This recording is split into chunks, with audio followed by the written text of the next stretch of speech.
What's up? How are you? I'm amazing. How about you?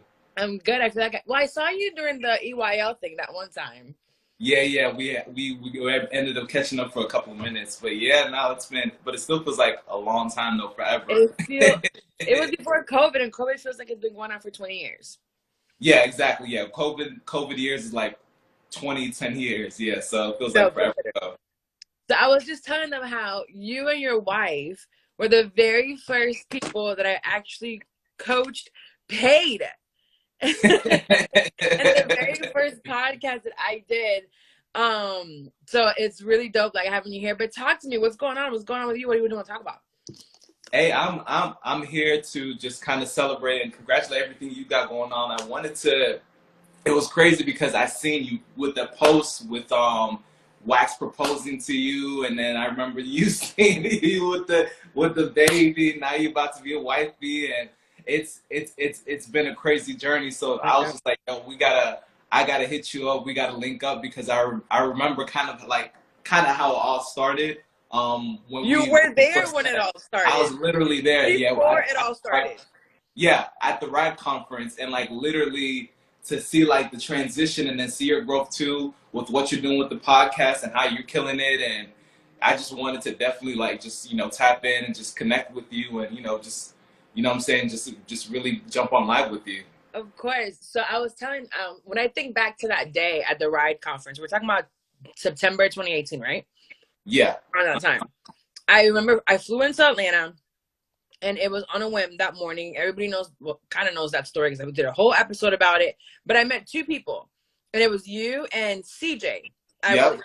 So the three of us kind of stayed together during that whole conference, and we're like, we're just gonna hang out. And I remember telling you, like, I'm looking for this is what I came here for, and I have this plan.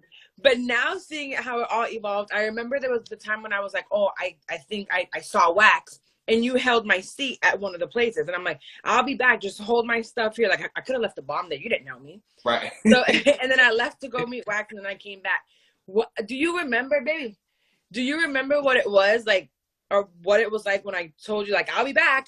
Baby, this is the person that I met right before. They knew what I was about to do. They knew that you was trying to harass me and be with me. Shut up. That's not what I was trying to do. You knew that I was soon about to be molested and she was going to take over my whole life. Yeah, right. That was crazy, yeah. Well, what do you remember about that day? Because that day to me is like a full blur. Yeah. I remember I remember meeting you or whatever, and you were like, this is the crazy thing about you. You were like solo dolo out there. You literally came out there. You put it all on the line. You're like, yo, this is what I'm here for. This is what I'm about to do. And, you told me that, and I was just like, all right, cool, we'll see. Because, you know what I mean? Like, Wax was there holding Charlemagne down. So I was like, you can't just run up on Charlemagne. You know what I'm saying? So, like, I was like, all right, you said you wanted to meet him and, have him mentor you, whatever. And I was like, cool, whatever you need from me, I got you. I'll support you. And yeah, like you said, you told me, yo, I'm gonna go real quick, watch over my stuff, hold my seat. I said, I got you. Next thing I know, you told me that, you ended up talking to Wax, and then you ended up having a conversation with Charlemagne, and then from there, things just kind of flourished and progressed to, to this moment here where, you're about to be a wifey, you got a baby, you got all these amazing things going on. Your brand grew so much, and then even at the time, you were telling me about the podcast game, and I was trying to get into the podcast game. Right. And you were like, yo, the podcast has been amazing for me. I got this podcast out here, and, I'm really doing well. I'm looking to take it to the next level. And I was just like, yo, I was really inspired to do a podcast, and I didn't know how to do it. You know what I mean? Like, when you get into, you see something on the outside, but just like, how do people actually do this? Like, what are the tools? What are the technologies? Like, how do people maneuver this space? And how are you able to do it successfully? Because it's one thing to just put out a podcast, but like, how do I make sure it's successful? Because at that time, I think you were doing like live events, and you were just like... I had just a month before a sold out live show here. Insane. Crazy. So, but at that time, I still remember not knowing which way I wanted to take it. Uh-huh. I was like, it's growing and it's there and I'm monetizing off of it, but where do I go? But I knew that I'm like, this is something. This is big. I'm expanding a brand by just talking. It's like, I need, what am I good at? How am I doing this? And then I think it was like, you know, I want to learn, I want to do it. And I remember it was you and your wife, right? Uh-huh. So I'm like, we got to figure out what both of you guys do. How are you going to do it together? What are you going to talk about?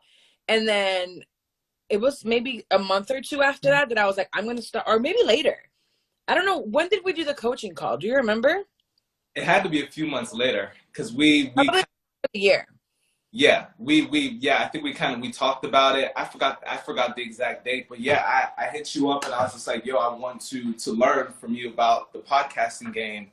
And you jumped on a call with me, and then, you know, you kind of shared with me what the process is going to look like, how much it's going to cost. And I was just like, yeah, it's a no-brainer, like 100%. One, because I already seen how you're killing it with the podcast game, and two, just knowing like how dedicated you are. Like I said, the fact that the whole thing that you did with the Ride Conference, like that just blew my mind. Like I've never seen anyone move like that, say they're going to do something to actually do it. You know what I mean? No plan, no nothing.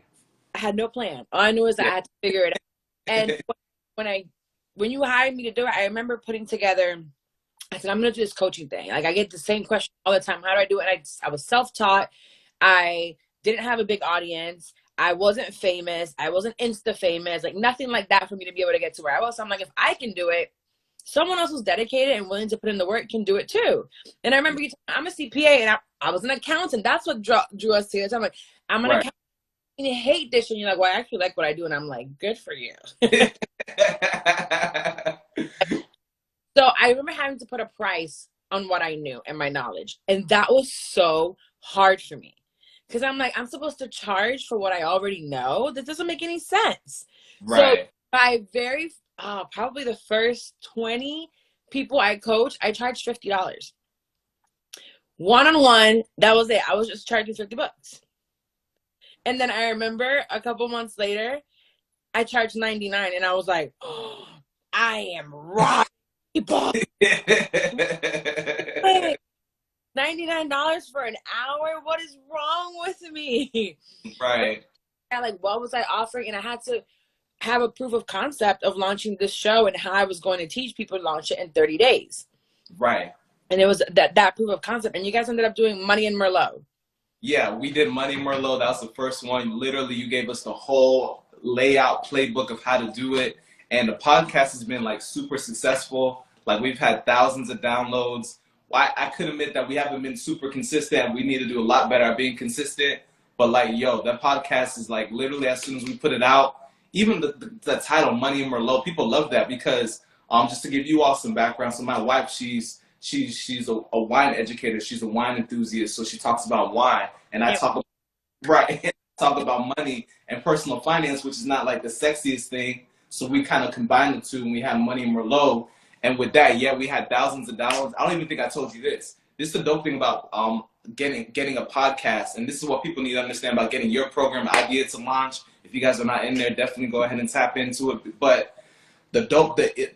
we're in this like unique time period right now where if you got a podcast and it's even if it's like semi-popping, like just a little bit, like you can reach out to huge people. So we ended up, believe it or not, linking up with Gary V's. So Gary V has Gary V has a wine brand called Empathy Wines. Mm-hmm. We ended up linking up with the COO of Empathy Wines. Shut up. Yeah, I think it's on YouTube. It should be out. But we ended up linking with the COO of Empathy Wines. Did a whole interview with him. You know what I mean? And he's in his office in New York or whatever the case is, high rise, all that. We did a whole episode talking about Empathy Wines, and that all came from the strength of, you know what I mean, having a podcast. That's working. What's up? You said what? Did you guys talk about an affiliate code or working with them in some sort? You know, we talked a little bit about that. I could have done better on the affiliate side. I'm not gonna lie. It was kind of hard. The way I pitched it.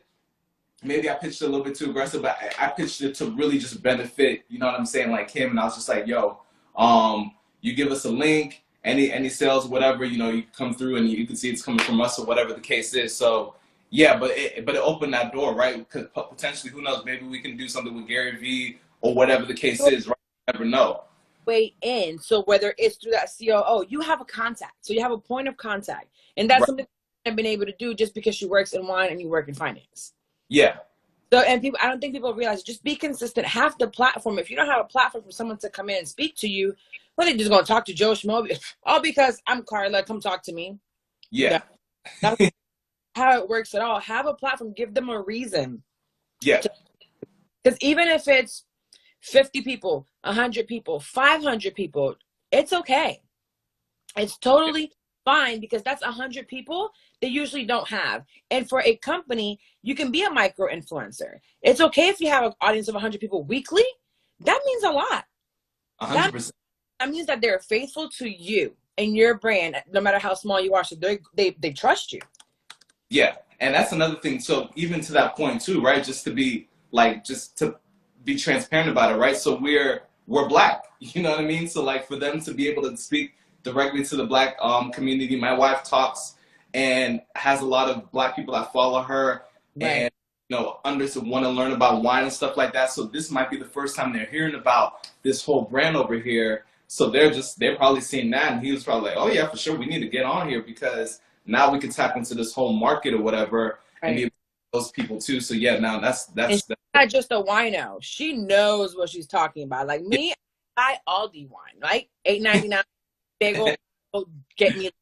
Like she knows what she's talking about. I have no palate, so that it makes sense. And that's another thing when I go into rooms. I know you're in Clubhouse now, right? Yeah, I'm in Clubhouse. We're doing a lot of like talking in stages about podcasting, and this like bigger audience is asking questions, and the question all the time is like, how do I get sponsorships? How do I monetize? How do I do this? And I'm like, first of all, start with relationships, and second, make it make sense. I can't sit here and be talking about mental health and whatever, and then want to do something that has to do with like, I don't know, weed, you know? Yeah. I don't even smoke weed. It doesn't make sense. For me, maybe I drink a lot of wine. If there's a wine subscription box, it might make sense. But if I'm going to sit here and educate people on wine, it ain't going to work because I'm telling you to buy $8.99 wine. I don't know the difference, you know?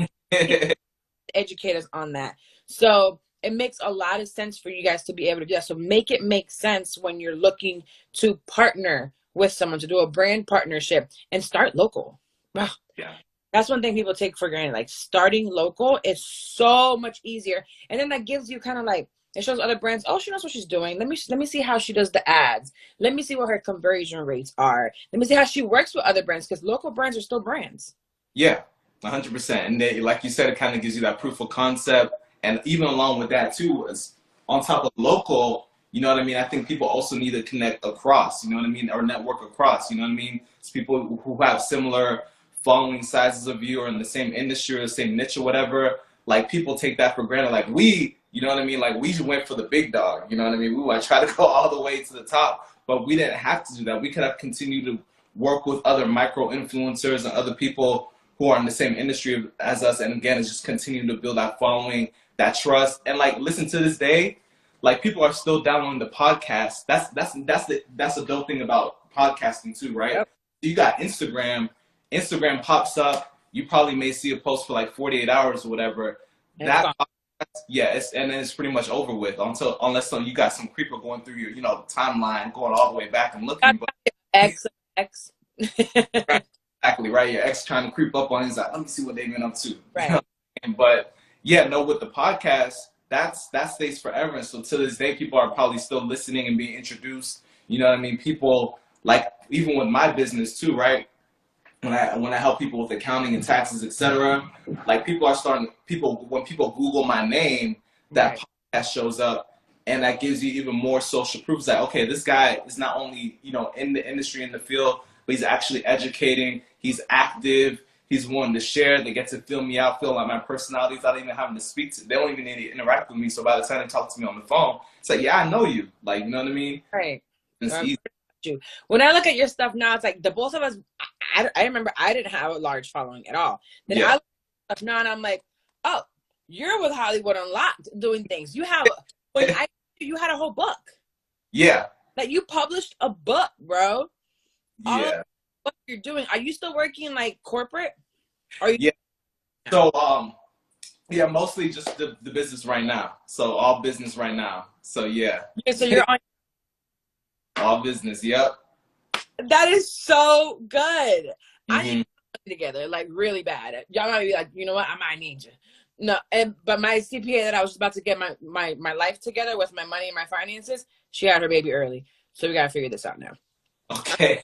Well, just when I was about to get my life together, your baby had to come early. But everything happens for a reason. Right. But no, you are definitely in the space. But one thing that I will say is you have the podcast, you have leveraged the podcast. Now you're leveraging your expertise, which you're an expert in something. You come from corporate. You, yes, you went CPA. You went to school for this, and people don't realize like a corporate job will get you to become an expert in something. 100%. Like Yeah. your job, leverage that, use that 9 to 5 to finance what you got going on. Like Right. 100%. I don't think people think about it. They look at where you are now, but it's like, look at where he was before. Yeah. At a desk and working for someone else, and now it's like it's all me.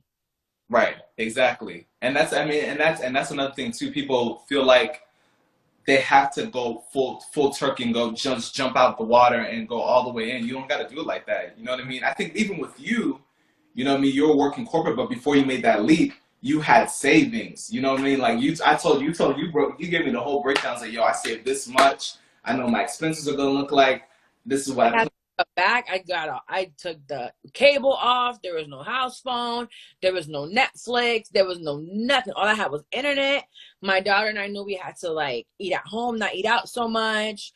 There was a lot of going to the parks because it was free. Like, you know, it's like cutting back on so many things because I had a goal, and it's like we make this money last. And sometimes we get a little overboard, and it's like, oh shit, we don't have that check coming in every Friday or every other Friday anymore. Right. Now it's like buckle down and make it work, because if it doesn't work, I have something to fall back on, which is going back to a job, which everybody can do. But I didn't want to do that. And there are times where I was like, well, I'm getting those like temp agencies sending, we have a job opening, or like those, because for recruiters, I don't know why I haven't. I think it's one of those things that I hold on to sometimes out of fear. And I'm like, well, maybe I might have to go back to work. I think I still leave too, where I get the notifications that there's an opening for a senior accountant right here. And I'm like, how much are they paying? But I'm like, what the hell am I looking for? I cannot go back. I cannot go back now. I would jump out of a building. Yeah, and it was the funny thing too. I remember you told me like you were miserable. You hated it. You know what I'm saying? And it was so crazy because your personality, like, I could even imagine you, like, I know you're smart and you're brilliant, but like for you to be behind a desk and doing accounting work, you know what I'm saying? Like, I was like, my managers were always like, are you ever at your seat? No, I'm not. I'm walking around cubicles seeing what are you doing today? Like, what are y'all doing? Then I would just go and cram all my work the last couple hours of the day. And then the rest of the time I was just like walking around seeing what IT was doing. Going to like wherever, like, oh, where's payables? Hey girls, you know, the bureau of fun at accounts payables and accounts receivables. They're way more fun than accountants. So I'm like, out with that, because these accountants are nerds. So that's how would you get in trouble all the time. And then I come back, and when I left the job, I was like, I didn't belong there. All those years, I didn't belong there, and I knew I didn't belong there because sitting in that seat, I wanted to like shoot myself. right. I didn't. Yeah, I mean, I think what's so dope about you is like, I feel like for real, like right now you're in your purpose. You know what I'm saying? You're doing something I feel like that matches your personality perfectly. You know what I mean? Like, I think. Like, I love what you do. Your social media and everything you have going on. Do you have a team now? I have a team. It's super light, but mostly it's centered around, mostly like I have people on my team focusing on tax prep. So really what I focus on is like tax planning. So I help entrepreneurs, business owners save $10,000 to $100,000. So I put together the plan, the strategy, consult, advisement, and then I got my team that does like more of like the grunt work. So like, you know, the tax prep, you know, maybe some of the bookkeeping and stuff like that. So me, I'm more of like the face, the CEO talking, you know what I mean? Yeah, so, yeah. I have some friends that have businesses, right? And we laugh because we'll go on social media and be like, hey, so our team is working on it and blah, blah, blah. And we're like, our team is me. The social media is working. Yeah, The numbers person's working. The customer service, yeah, that's me. The putting it together. Sometimes you're wearing all the hats. Now, by the grace of God, like I have May that helps me do a lot of the editing and some producing for like clients and stuff like that. But when you have your own business, sometimes you have to wear all the hats in the beginning. And you should, because you want to understand what the hell is going on that somebody else is doing, and how can you train someone to do something the way you want it done if you haven't. Yeah, 100%. So that's something that people need to not look at where you are necessarily now, but what was that grind like? And I would think that it was dope to actually talk to you about on here, because I'm like, you saw my hustle, you saw my grind, you saw my hunger. Then when I had nothing, I didn't know who these people were. Wax could have definitely looked at me and be like, girl, you crazy fucking stalker, move. Right. There was nothing I would have been able to do. I would have had to go back to like the drawing board and be like, okay, so where are they going to be next so I can fly there? Stalkerish. Exactly. That's a great point too. So yeah, remember, so the Ride Conference, September 2018, you know what I mean? And literally to see like how quickly your life, people underestimate, people think it could take 5, 10, 20 years. Like literally things could change in a matter of a year, a month, you know what I'm saying? Like things can happen so quickly. I remember like literally when I first met you, I'm pretty sure, I think your followers, or you probably had like a few thousand, you know what I mean? I think I had maybe 2,500, 3,000 followers, and I'm pretty sure 80% were bots. Right. I remember that. I remember that. And now look at you. You're out here, you're killing on social media, you got a full program out here. How many students don't you have, like 200, 300, something crazy like that? With the program itself, over 300 students. And then now the agency was supposed to launch in January. Now we have 5 clients that are like monthly. So now I'm launching. We have 2 more getting on board in January, which again, we weren't supposed to launch till January, and I went ahead and took clients for whatever reason. I don't know what's wrong with me, but clients. But now it's full production agency. So there are people that want to learn how to podcast, and there's others that say, hey, I'm the talent, I'm the brains, but I got shit to do with my business, and I'm just trying to expand. Somebody else do it. Wow. Let me be the voice. Or even sometimes, excuse me, you can have a business, right? So let's say you wanted to do a finance one. You don't have to be the voice of it all the time. Maybe one of your bookkeepers can talk one day about bookkeeping. Maybe somebody else can talk about, the taxes aspect of it. So it doesn't always have to be you. It's as long as it's your team, as long as it's your business and you're putting out good information. And it makes it kind of cool for your company itself to have everybody be a part of something. Yeah. All that they're doing is recording their audio, sending it over to us, and everything else is out of your hands.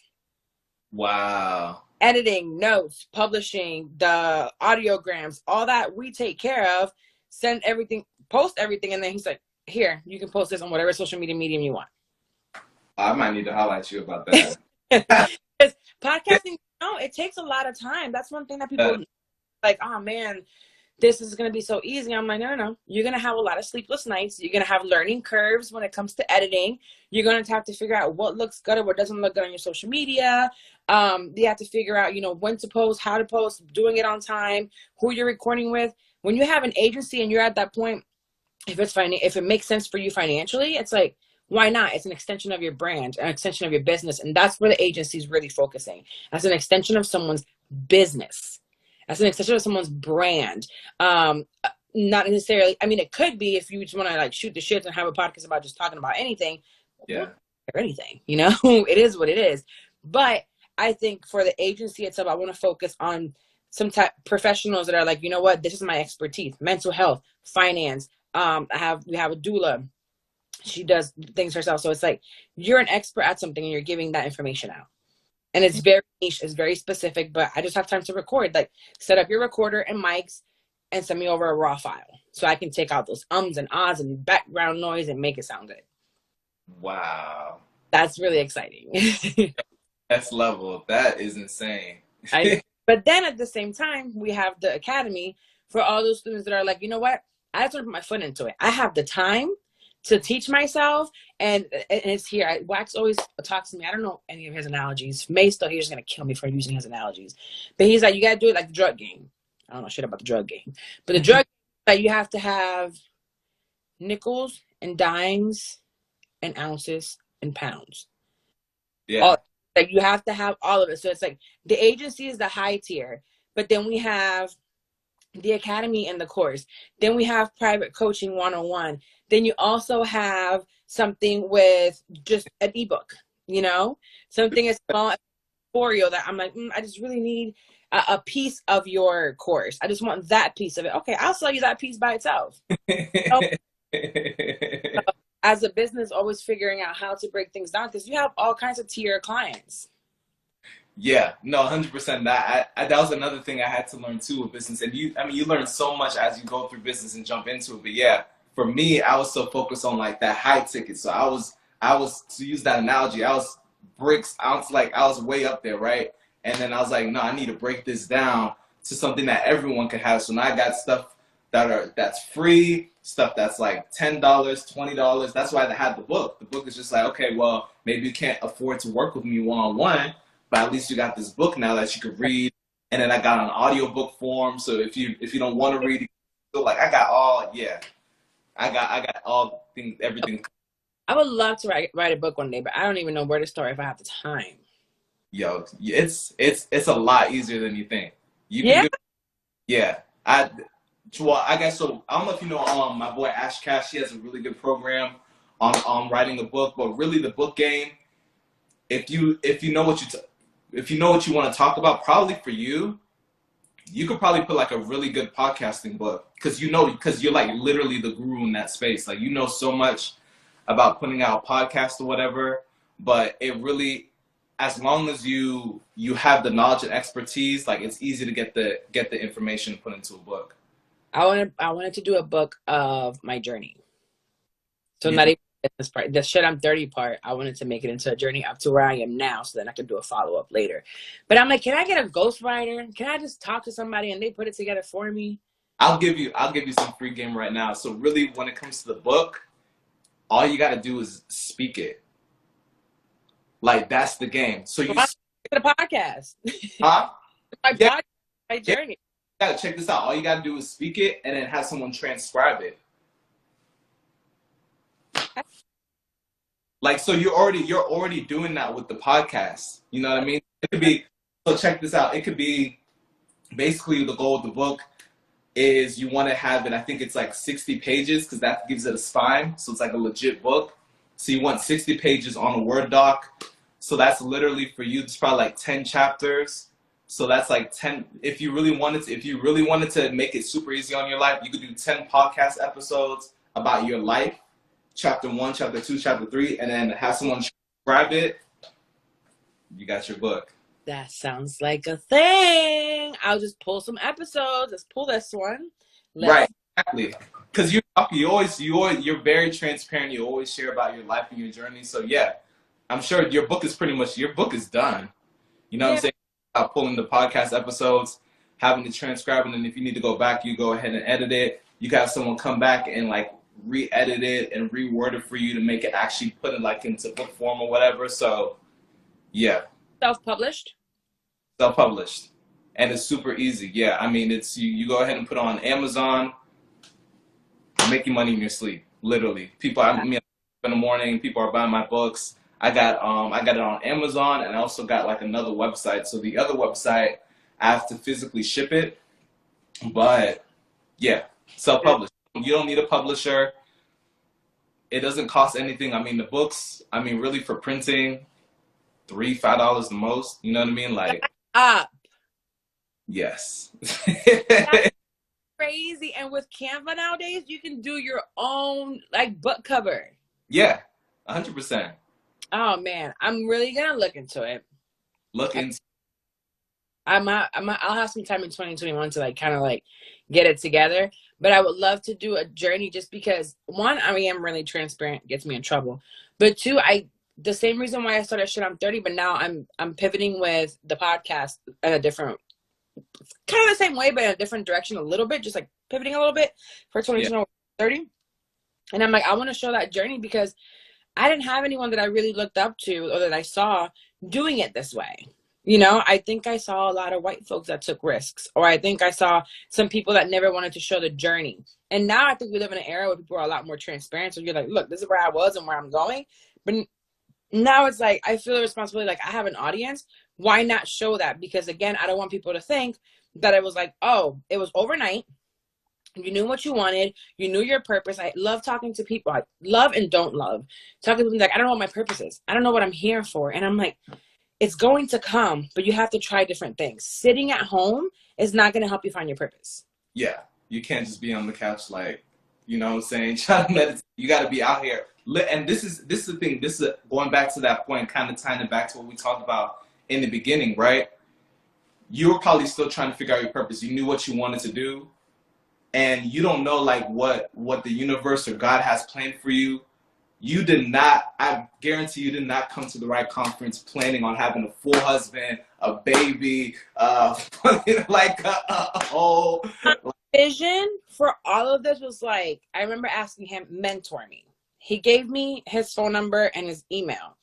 I envisioned being an intern. This is literally what I wanted to do. When I went that summer, I'm like, I want to intern. I want to intern. I viewed myself as a prodigy one day on the radio, like with the mic. All these things I wanted. Then I had the opportunity for radio, didn't get the job. I was devastated, but because I didn't get that job, it allowed me to then move to New York and be where I am now. My vision that day at the Ride Conference was not any of this. Yeah. It wasn't. It really was. I thought I was going to get so much other things from him. And come to find out, that relationship just led me to meet so many other people. Like, it just allowed me to be in the room. And it was like, watch him from afar, but who's behind you? Who are the machines behind this monster? Yeah. Because we're seeing a phase, but we don't realize what's behind the scenes. Right. So it was like, I'm glad I had the mentality to think, who's the producers? Who are the engineers? Who are the owners of the studios? Like, who is the manager? Who is putting together all of these contracts? Who is booking all the flights and all of the every speaking engagement? I'm like, he doesn't do any of this. So why am I want to watch how he moves as a professional, but that's not even what I need to be focusing. I need to be focusing how to get there, because I have to wear all the hats that are behind him. Yep. Like he put his work in. He's already 20 plus years in the game, and I was a day in the game. I was gonna get to where he was without studying how he got there or who was doing it for him.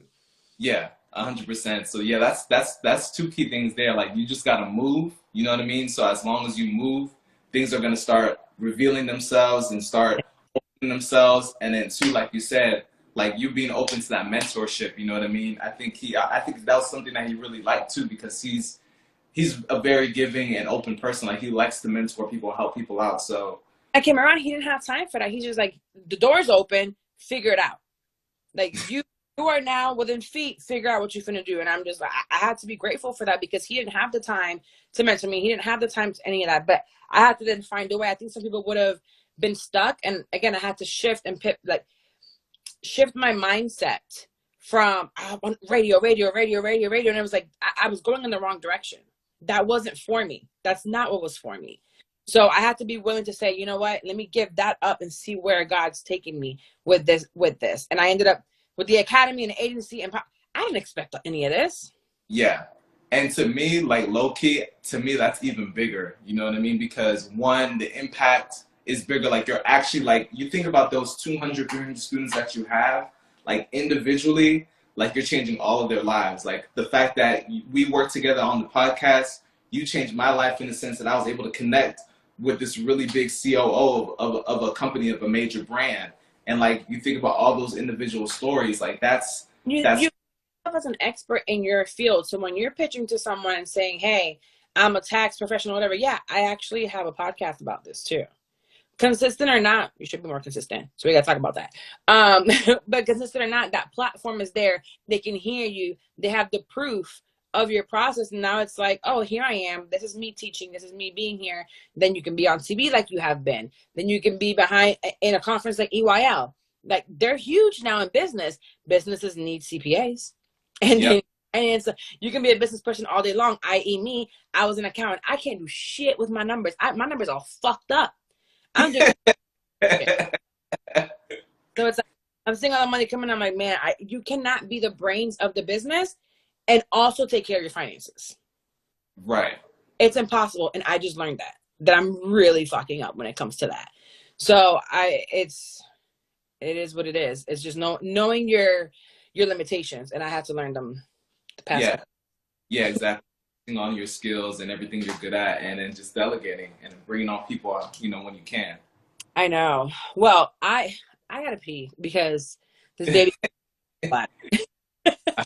Oh, I already know. But it was so dope to see. Like, do you have something that? What are your high end stuff, and what's the low end? Like, what are you doing now, business wise? How if someone's like, I need to figure out money wise, what do you have? Yeah. Really, the biggest thing is just go ahead and make sure you follow me, Michel Valbrun, MichelValbrun on Instagram. You go click on the link on my bio. Like I said, I have everything from free to paid to whatever. So I got my course really now I'm pushing. So Tax Wealth 101. That's the first link in my bio. So go ahead and pick that up. Super dope course breaking down like how you can save money on taxes proactively, like save $10,000 to $100,000 on taxes. Legally and ethically. I also have my ebook in there. I got my real book, my physical book, which is Prolific Profit: How Successful Businesses Maximize Profits and Dominate the Market, inspired by the late and great Nipsey Hussle. So just really just the biggest thing is just go ahead and follow me, go through the bio, see what you like in there, but I have something for everyone. I love it. I did. It wasn't commandments, but it was something when I was still in finance. I remember doing a lot of blogs and a lot of free stuff when it came to accounting, especially during tax time. I'm like, let me show you about these tax frauds that are coming here at charging y'all $1,000, $1,200 for your little check when you only make $30,000, $40,000 a year. Right. And I'm like, oh, it's so bad. And I remember like alerting people and giving them free information about the whole tax part and some money part. But don't ask me. I don't go to those days like, do you do taxes? No, I will fuck your shit up. I am. But I'm looking at your link tree now, and everything it's right there. Like the ebooks, the course, or schedule a call. When they schedule a call, is it with you? Yeah, it's gonna be with me. It's gonna be. He charges y'all. Listen, I came up, Carla. Listen, it wasn't like that before, but you gotta charge for your time. Just like you, I was kind of like, people gotta pay for like the knowledge and the information I have, but we gotta realize is like the amount of value that we provide. Right. Like charges like nothing. And it's one. So like when I tell people, and when I sell my course, when I do my free classes, I tell them you can Google everything I'm gonna tell. It's in my course. Google all of it and you can find it. It's just putting it together. Basically, you go on Google and you find pieces of the puzzle. And there are about 5 different puzzles. So now you have to figure out which piece to which puzzle is this and put it together. It's damn near impossible. Same thing with money and what you're talking about. It's like, if it's not to you and what you have to do, there's all this finance information, but you have to tailor it to what you personally need and what are your needs. Same thing with a podcast. There's so many different podcasts, but there's business ones, there's talk ones, there's solo ones. There is ones with more than one host. So how are you going to do that sound? What is your goal? When people say, hey, I want a successful podcast, what does that look like to you? For you, it's here, and look at where you are now business-wise. That's where it landed you and the connections that it landed you. So it just looks so different to everyone. And right when you say, hey, I charge $250 for an hour, that's an investment you have to make sure that you can then recoup that money back through your taxes or to make better money in your company. So I don't think it's bad. I think everybody should charge. Right, 100%. Yeah. Everybody is a couple of steps ahead of you. Okay, I really do gotta pee. Thank you so much for doing this. I'm like, damn, I've never actually talked to you, see what you remembered about that day. Yeah, no, it was I still remember it, and so grateful that I met you there, and congratulations on all the success. Congrats to you. You're fucking killing it, bro. You stayed in your lane and what you know, and I love to see that because I feel like people sometimes lose themselves when they get a little bit of a shine and you get a little bit of money and you get here and you quit your job and then they kind of change. But you stayed with what you got and you're like, this is what I'm an expert on, and I'll keep walking my path. Yeah, I'm not switching up. All right, well, nice talking to you. I'll hit you up in a little while. And baby song too. Congratulations. I need it. Ooh, Register. up already. I'm gonna hook him up. Thanks. Have a good one. Later.